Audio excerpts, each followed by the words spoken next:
मंडलिक साहेबांचं एक वाक्य असायचं, आता तू गेलास तर आता माझी तुझी भेट वरतीच, म्हणजे स्वर्गात. तसं आता त्यांची आणि आमची भेट.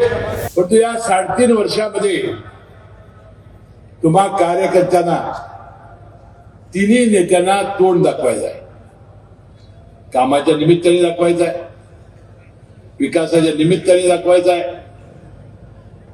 निदान माझा बूथ हा सबसे मजबूत ही दाखवण्याची एक संधी तुम्हाला या निमित्ताने मिळालेली आहे.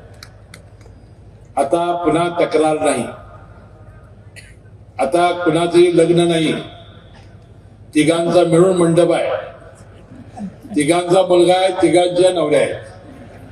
आता सगळ्यांनी अक्षदाला यायचं आहे. फक्त अक्षदाला यायचं नाही, आता गावागावात कष्ट करायचे. कसलंही किल्मिश,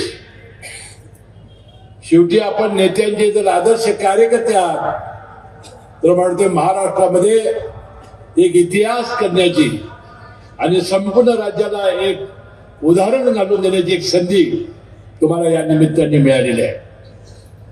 त्याचा उल्लेख राजेसाहेबांनी केला. आता आज जो आमच्याबरोबर नाही, मंडलिक साहेबांचं एक वाक्य असायचं, आता तू गेलास तर आता माझी तुझी भेट वरतीच, म्हणजे स्वर्गात. तसं आता त्यांची आणि आमची भेट स्वर्गात. आणि म्हणून कार्यकर्त्यांनी अतिशय एकसटपणानं, राजेसाहेब सातत्याने म्हणतात की मुश्रीफ साहेब तुम्ही जरा मवाळा भूमिका घेताय.